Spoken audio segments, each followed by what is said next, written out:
డిఎస్సిలో అక్రమాలు జరుగుతున్నాయంటూ వైఎస్ఆర్సీపీ విద్యార్థి విభాగం నిరసన చేపట్టారు. ప్రస్తుతం ఇదే అంశం మీద మనతో మాట్లాడడానికి చెవిరెడ్డి హర్షిత్ రెడ్డి ఉన్నారు. సార్, ఏదైతే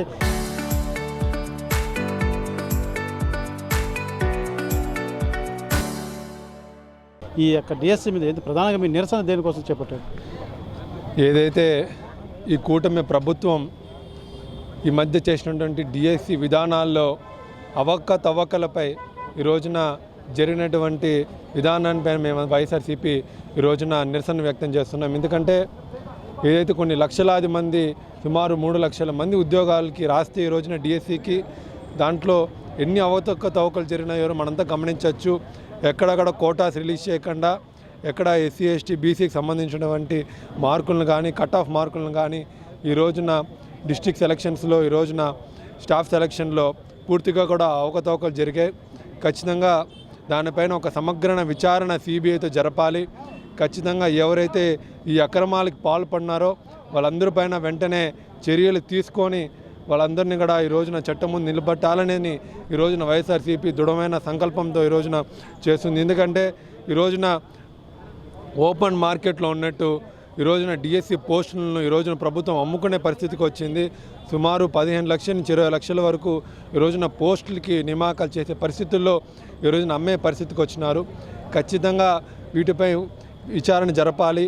నారా లోకేష్ ఎవరైతే విద్యాశాఖ మంత్రి ఉన్నారో ఆయన ఖచ్చితంగా దీనికి బాధ్యత వహించి ఖచ్చితంగా ఈ నియామకాలని మళ్ళీ ఇంకోసారి జరిపి ఈ రోజున నారా లోకేష్ పరిస్థితి ఎట్టయిందంటే అన్ని మంత్రులు ఆయనే చూసేసరికి అన్ని విభాగాల్లాగా దీన్ని కూడా ఒక కమర్షియల్ విభాగంగా ఈ రోజున విద్యార్థిని కూడా ఈ రోజున చేయడం జరుగుతుంది. ఏదైతే 1వ క్లాస్ నుంచి డిగ్రీ వరకు మీరు ఇచ్చినటువంటి చిన్న చిన్న హామీలను ఏవైతే ఆ రోజున మీకు 15,000, మీకు 20,000 విద్యార్థులకు ఇచ్చినటువంటి హామీలు ఏవైతే ఉన్నాయో అవన్నీ కూడా ఈ రోజున మీరు గాలికి వదిలేసి మీరు కేవలం మీరు ఒక కలెక్షన్ ఏజెంట్ల మాదిరి ఈ రోజున రాష్ట్రంలో మీరు చేసినటువంటి అన్యాయం ఈ రోజున ప్రజలందరూ కూడా గమనిస్తున్నారు. ఖచ్చితంగా వచ్చే రోజుల్లో విద్యార్థుల కాడి నుంచే మీకు వ్యతిరేకత అనేది మొదలైంది. ఖచ్చితంగా దీనిపైన మేము పెద్ద ఎత్తున ఉద్యమాలు చేస్తాం. డిఎస్సిని వెంటనే మళ్ళీ జరిపి అర్హులున్న విద్యార్థులకు వెంటనే వాళ్ళకి నియామకం చేయాలని కూడా ఈరోజు డిమాండ్ చేస్తున్నాం. ప్రధానంగా మీరు చెప్పండి, డిఎస్సిలో ఎలాంటి అవకతవకలు జరిగాయి? దీనికి ప్రధానంగా ఏ ఎంక్వైరీ మీరు డిమాండ్ చేస్తున్నారు? ఈ కూటమి ప్రభుత్వం అధికారంలో వచ్చాక 2025 మెగా డిఎస్సి అనే పేరుతో ఈ రాష్ట్రంలో నియామకాలు జరిగాయి.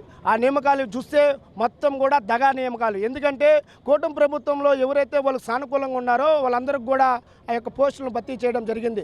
కూటమి ప్రభుత్వంలో ప్రతిదీ కూడా చూస్తే మనం అన్నీ కూడా వాళ్ళు చేసేదంతా కూడా దోపిడీయే. ఈరోజు ఎవరైతే కూటమి ప్రభుత్వం కార్యకర్తలు ఉన్నారో వాళ్ళకి ఆ నియామకాలు జరిగాయి. నిజంగా ఎస్సీ ఎస్టీ బీసీ మైనార్టీ విద్యార్థులకి అన్యాయం చేసిన ప్రభుత్వం ఏదన్నా ఉందంటే అది కూటమి ప్రభుత్వం అని చెప్పి వైఎస్ఆర్ విద్యార్థి నేను డిమాండ్ చేస్తున్నాం.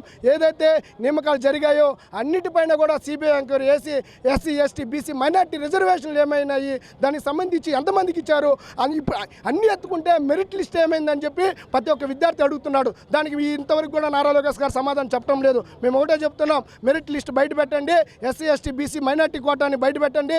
ఏమి కానీ పట్టిన ఎడల విద్యార్థి విభాగం భారీ ఎత్తున ఉద్యమానికి దారితీస్తామని కూడా తెలియజేస్తున్నాం.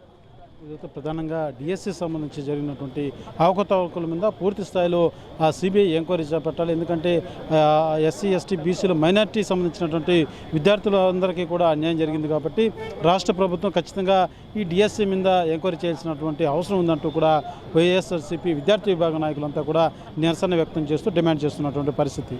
కెమెరా పర్సన్ కోటితో సురేష్, RTV, తిరుపతి.